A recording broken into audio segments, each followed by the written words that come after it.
evening and many thanks for joining us. Welcome to CoreTV News at 7 with me, Emmanuel Ezekiel.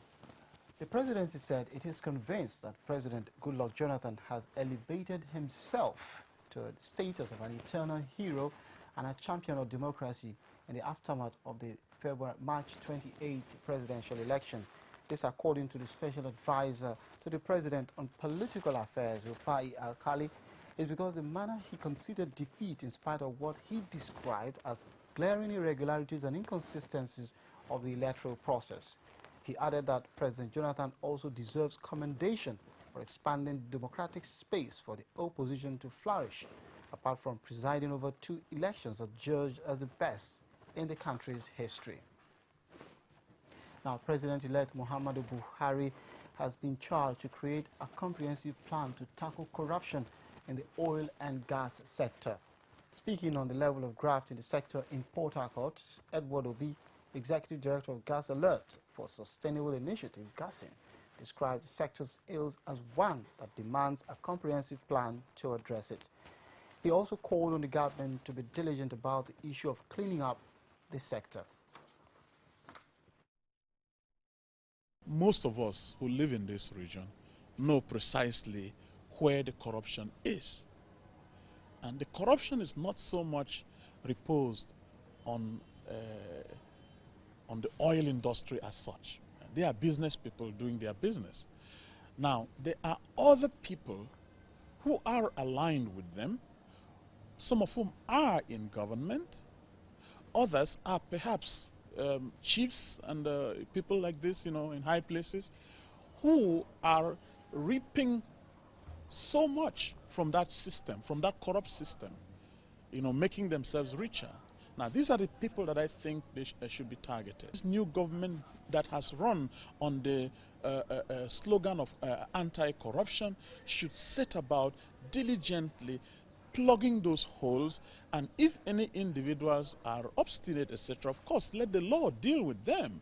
But they should never think that this work is easily done, because it is so intricate. I'm not thinking of a scenario in which the militants will immediately go back to the creeks and start making war again. No, I don't think so.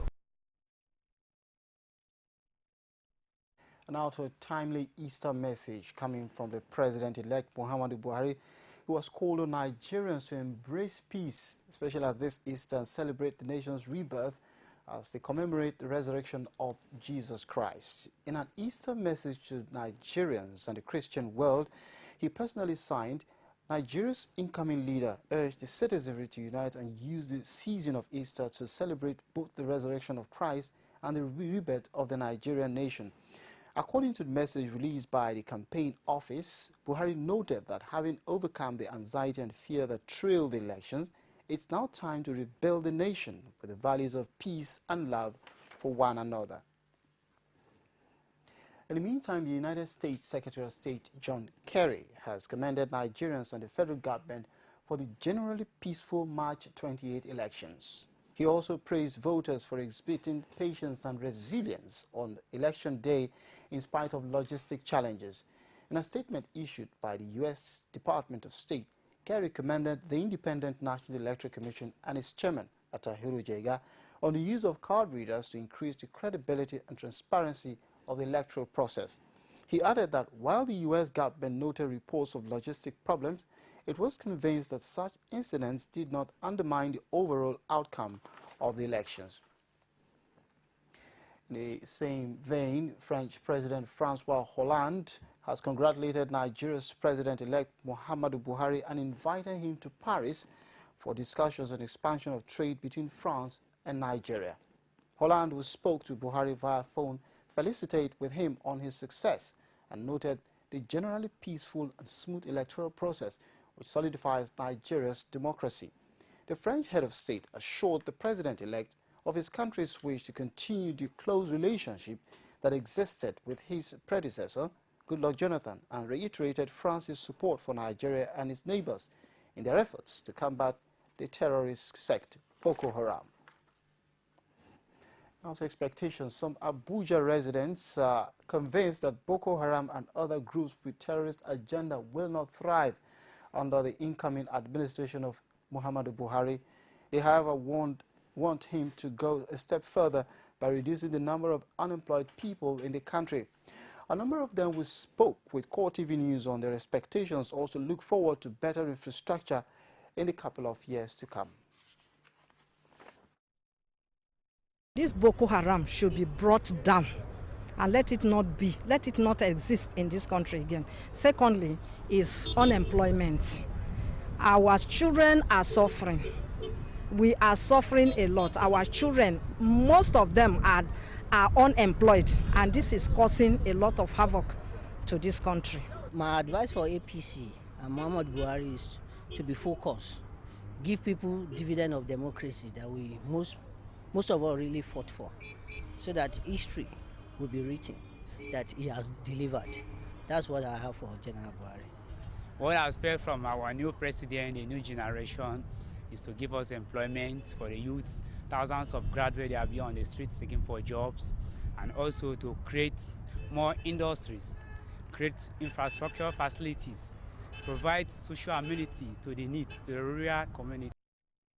Story, the All Progressives Congress has denied reports that the President-elect Muhammadu Buhari promised to end the Boko Haram insurgency within 2 months. It described the rumor making the round in some section of the media on the alleged time frame as misleading. Spokesman for the campaign team, Garba Shehu, explained that the President-elect would need some time after being sworn in to study the situation before drawing up a strategy with security chiefs. This, he argued, is why President Buhari did not and would not have set a 2-month time frame for stemming the tide of terrorism in the country in his media interactions. Shehu has, however, was emphatic that the general was clear about his readiness to clear Boko Haram from the country.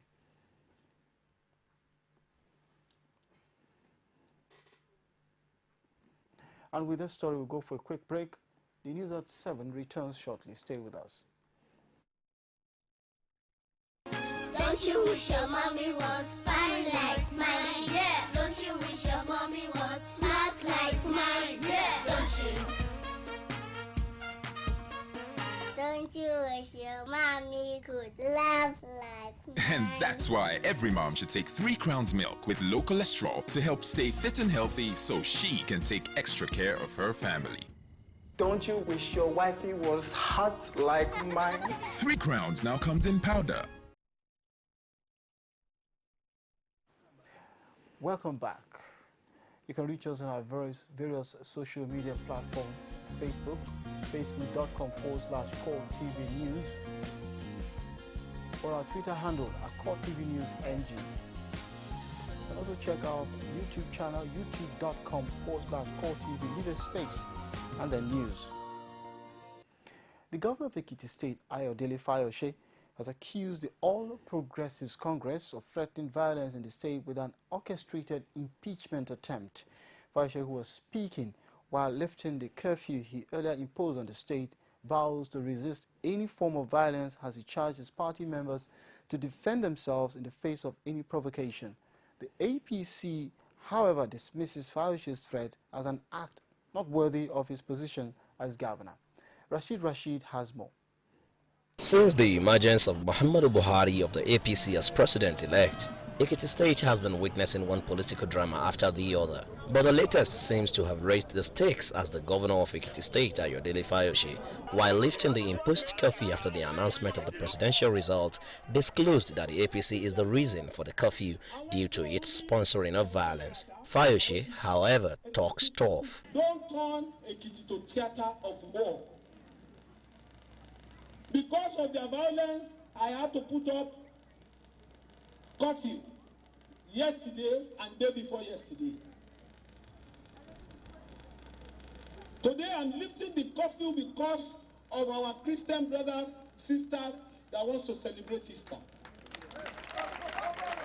And I've directed that the curfew be lifted. They should tell them and tell them very clearly, any act of violence will be resisted.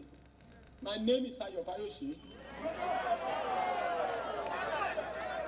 I want to assure them We will not tolerate that violence. And I want to warn PDP members, don't go into violence, but defend yourself. Violence, but defend yourself. But in a swift reaction to the governor's position, the Speaker of the House of Assembly, Adewale Omirin, dismisses Fayoshe's allegation as unfounded, stressing that the governor is the real cause of mayhem in Ekiti State and should be held responsible for whatever happens to the state. This is the only state in the federation where the leader will be creating anarchy himself. That is why I called the Inspector General the other time that if I were to be in the forum where they were signing the peace accord, I would have allowed my party to sign it because it's the governor that is causing the problem in the state. I see him as a wicked man. We are elected to lead our people. He's a leader and most of us are leaders. If he could seek the salary of all of us for the past 5 months, a leader does not behave that. A good leader will not behave that way. So I don't see him as somebody who is worthy of the position he's holding. With the state government and the majority of the House of Assembly members now on a collision course, the coming days promises to bring more drama.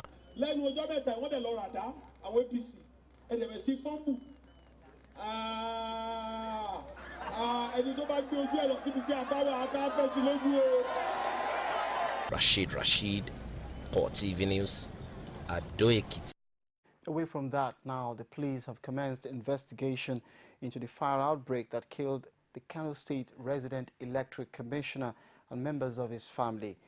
They have also sealed the Nasarawa GRA residence where Mikaela Abdullahi, his wife and 2 children died.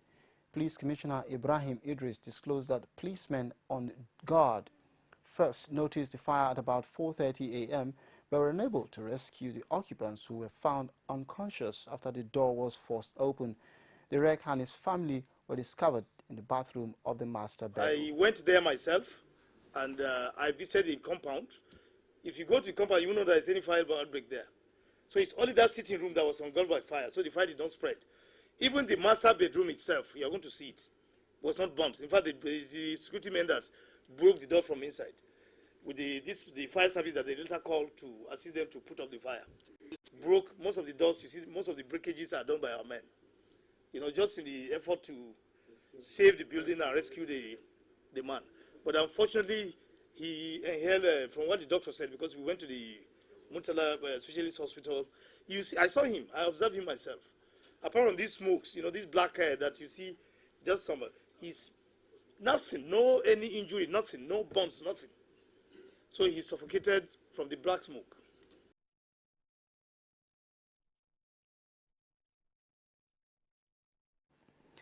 Former Vice President and Chieftain of the All Progressives Congress, Atiku Abubakar, has dissociated himself from a photograph of him allegedly canvassing for votes for Nuhu Ribadu, the People's Democratic Party governorship candidate in Adamawa State.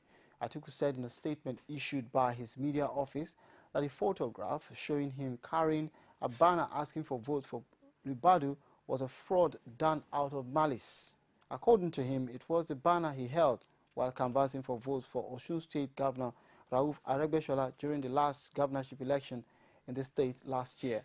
Atiku insisted that he is firmly committed to delivering Adamawa State for APC in the next set of elections on April 11th.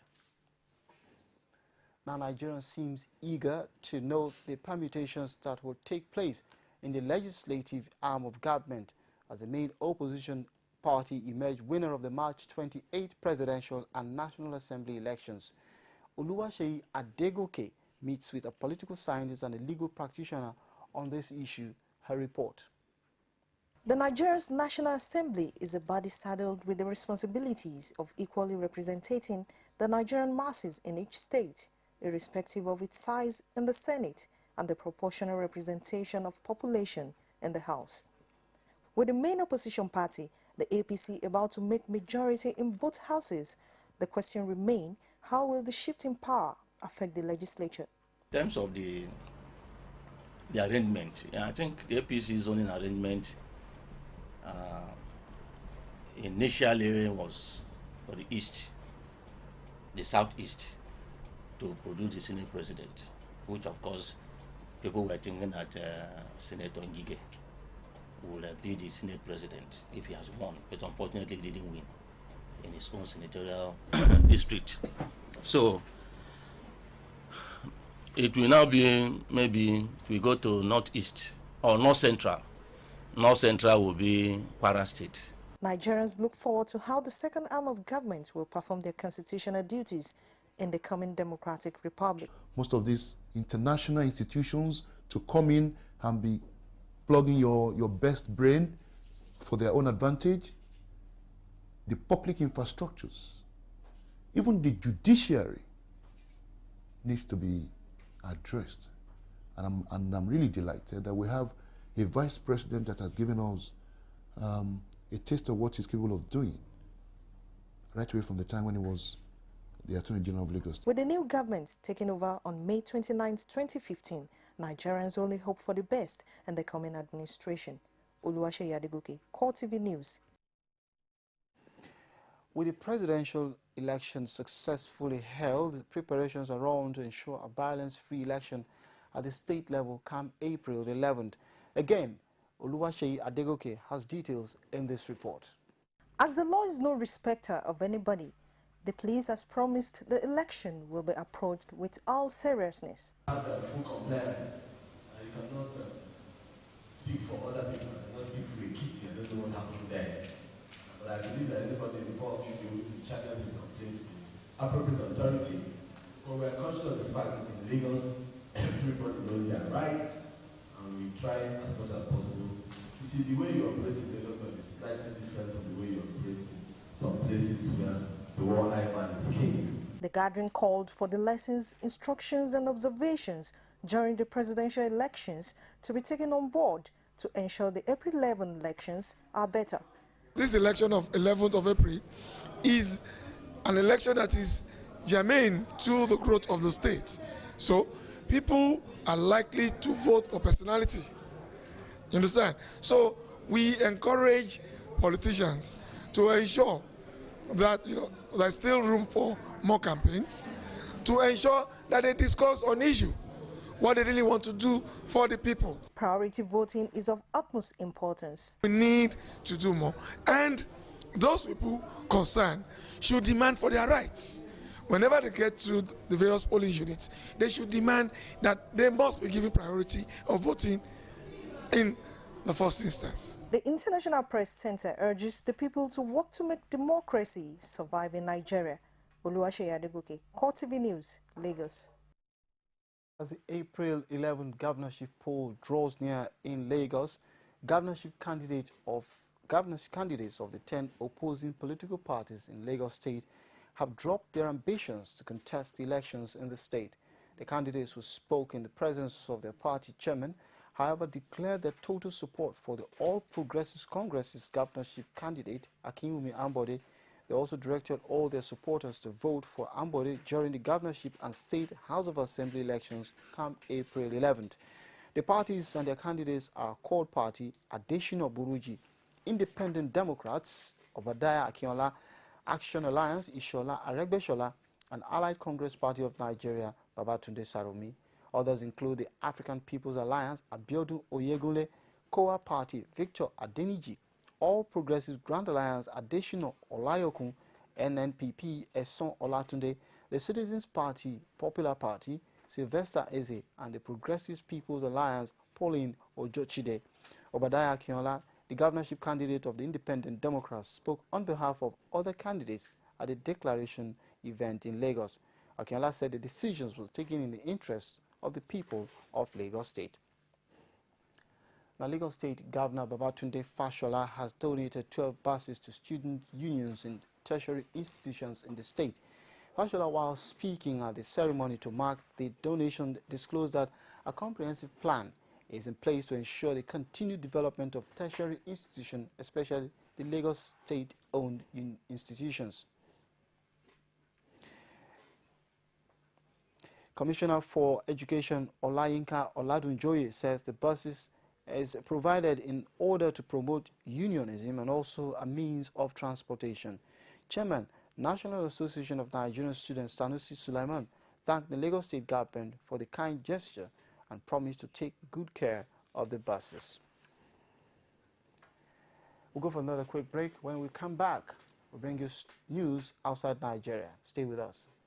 Now watch CoreTV News live from anywhere in the world on our website www.coretvnews.com. Click on Live TV on our website and watch us live. And welcome to CoreTV Primetime Days. To follow us on Twitter, click on Twitter icon on our website. On Facebook, click on the Facebook and YouTube to see all our previous news production. You can also watch us live on YouTube. Click CoreTV, leave a space, then news. CoreTV News, a 24-hour news station. Welcome back. Now straight to news outside Nigeria. Iranians celebrated in the streets after negotiations reached a framework for a nuclear deal that could bring their country in from the Cold War, hailed by U.S. President Barack Obama as an historic understanding with an old adversary. The tentative agreement struck on Thursday after 8 days of talks in Switzerland clears the way for negotiations on a settlement aimed at allaying Western fears that Iran was seeking to build an atomic bomb and in return lift economic sanctions on the Islamic Republic. It marks the most significant step toward rapprochement between Iran and the United States since they became enemies with the 1979 Iranian Revolution. But the deal still requires experts to work out difficult details about 3 months. Obama and Iranian President Hassan Rouhani, who both took risks to open the dialogue, will each have to sell the deal crest to skeptical conservatives at home. With many details still up in the air, France cautioned on Friday against over-optimism. Israeli Prime Minister Benjamin Netanyahu, who has the ear of U.S. opposition Republicans, fumed against an agreement he said could lead to nuclear proliferation and war in the Middle East. The framework is contingent on settling the 12-year dispute by June 30th, as sanctions on Iran remain in place until a final settlement. Celebrations erupted in the Iranian capital, Tehran, after the deal was reached. Videos and pictures posted on social media showed cars in Tehran honking horns as passengers clapped. In one video posted on Facebook, a group of women can be heard clapping and chanting, "Thank you, Rouhani." Among the 6 powers, France has taken a consistently tough line with Tehran. Fabius said Iran's economy stood to gain $150 billion in relief from sanctions. That's our package for 7. Many thanks for joining us. Do join us at 9:45 for our flagship news. In the next half hour, the reporter comes up. Join me shortly.